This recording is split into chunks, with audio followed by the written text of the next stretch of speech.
एक दिन अचानक हमारे कॉलेज के बाहर लड़कों में लड़ाई झगड़ा हो गया। वो झगड़ा इतना बढ़ गया कि उसमें एक लड़के की हत्या हो गई। ऐसे ही पुलिस कार्रवाई भी शुरू हो गई। जैसे ही मैं अपने घर के लिए रवाना हुआ तो मुझे पता चला कि इस झगड़े में मेरा नाम भी आ गया, जबकि मुझे इस केस के बारे में कुछ तक नहीं पता था। ऐसे ही जैसे मैं अब अपने घर पहुंचता हूँ तो मैं देखता हूँ कि मेरे घर को ताला लगा हुआ था। तभी मैंने आसपास देखा, सभी लोग मुझे बहुत ही अजीब नज़रों से देख रहे थे। उनसे पूछने के बाद मुझे पता चला कि जो लड़ाई झगड़ा कॉलेज में हुआ था उसकी खबर घर पहुंच गई है। अब पुलिस के चक्कर से डरते हुए मेरे घर वाले घर छोड़कर भाग गए थे, पर लेकिन मुझे तो पुलिस ने पकड़ लिया था। अब कुछ दिन कोर्ट केस चलता गया। ऐसे ही मुझे 14 वर्ष की जेल हो गई, क्योंकि मेरे पास कोई सबूत नहीं था अपनी बेगुनाही को साबित करने के लिए, इसलिए मुझे जेल में जाना पड़ा। ऐसे ही मेरी ज़िंदगी में एक लड़की थी जो मुझे कॉलेज टाइम मिली थी। वह मुझसे जेल में मिलने आने लगी।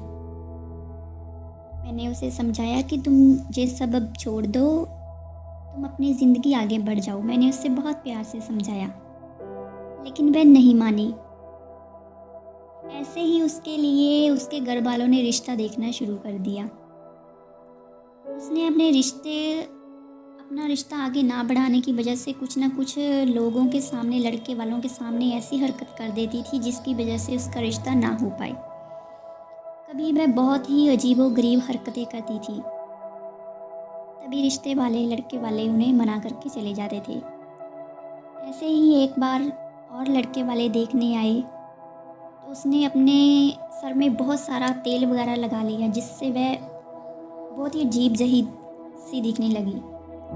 इससे लड़के वाले ये सोचे कि लड़की को तो बिल्कुल भी सजने संवरने का, साफ रहने का पता ही नहीं है। वो बिल्कुल ऐसी ही हरकतें करके अपना सारा रिश्ता है जो तबाह कर देती थी होने से पहले ही। ऐसे ही वह जेल में मुझसे मिलने आती थी। हर दूसरे तीसरे दिन वो मुझे मिलने आती थी। एक दिन मैंने जब प्यार से समझाने के बाद वह नहीं मानी, तो एक दिन मैंने गुस्से में आकर उससे बहुत कुछ गलत बोल दिया, ताकि ये लड़की है जो अपनी लाइफ आगे से सही तरीके से चला रहे। मैंने इतना ज़्यादा गलत बोला, इतना ज़्यादा बुरा बोला, लेकिन वो लड़की आगे से कुछ नहीं बोली और जाते समय मुझे कह गई, मुझे पता है ये सब तुम क्यों कर रहे हो, ये सब तुम मुझे क्यों बोल रहे हो, पर तुम कुछ भी कर लो, मैं शादी तो सिर्फ तुमसे ही करूँगी, चाहे मुझे कितने वर्ष और ना इंतज़ार करना पड़े। तभी उसी दिन मैं समझ गया था कि ये लड़की नहीं मानने वाली। ऐसे करते करते साल बीतते गए। वह लड़की मुझे कॉलेज में बुक्स देकर जाती थी। उसने मेरी सारी स्टडी अब जेल में ही पूरी करवाई। ऐसे ही करते करते मैंने अपनी BA, MA, PhD तक की पढ़ाई कंप्लीट कर ली। मेरी सभी जो भी मुझे ज़रूरत की चीज़ें थी वह सभी मुझे जेल में वो ले आकर देकर जाती थी।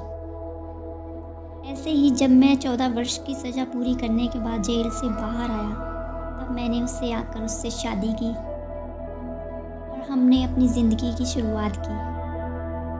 अब करते करते मैं स्टडी पूरी होने के बाद, जेल के आने के बाद, मैं एक प्रोफेसर की जॉब में आज काम कर रहा हूँ।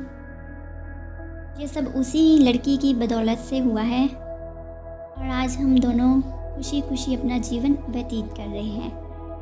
धन्यवाद।